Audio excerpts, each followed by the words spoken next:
Welcome friends, welcome to JEE Mains 2016 Solutions by Nivedita Classes. Now we will discuss question 11 of physics section from code E. हमारा देखिए question क्या कहता है, uniform string of 20 metre length is suspended from a rigid support. ये हमें ऐसा दिया गया, ये हमारा स्ट्रिंग है और ये 20 मीटर का हमारा स्ट्रिंग है. Now, a short wave pulse is introduced at its lowest end.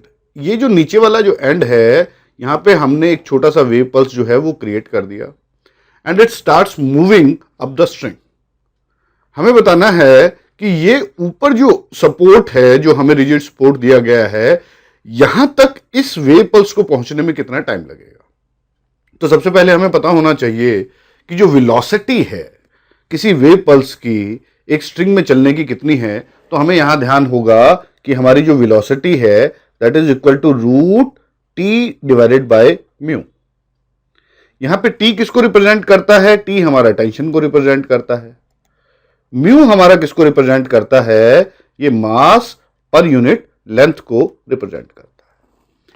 तो अगर मैं स्ट्रिंग की बात करता हूं, क्या इसमें जो टेंशन है वो कांस्टेंट है? मैं किसी एक स्पेसिफिक पॉइंट की, लेटर से ये पॉइंट है जो कि लोअर एंड से x डिस्टेंस पे है, इसकी अगर मैं बात करूं तो यहां पे ये जो बचा हुआ नीचे लटका हुआ जो हमारा स्ट्रिंग है इसका मास लग रहा है. किसी और पॉइंट पे लेंगे तो उस पॉइंट से नीचे जितना मास होगा उस पे टेंशन होगी. तो टेंशन जो है वो यहां पे कैसी है? ये वेरिएबल है. अगर वेरिएबल टेंशन है इसका मतलब वेलोसिटी भी हमारी कैसी है? वेरिएबल है.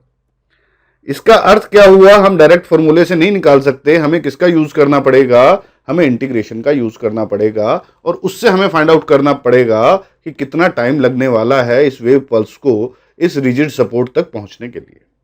ठीक है, तो किसी भी पॉइंट पे लेट अस से कि ये मैंने पॉइंट लिया which is at a distance x from the bottom, तो मेरा जो टेंशन होगा वो किसके बराबर होगा? Multiplied by x. ये तो मास हो गया और g किया तो ये वेट हो गया और ये हमारा किसको रिप्रेजेंट कर रहा है?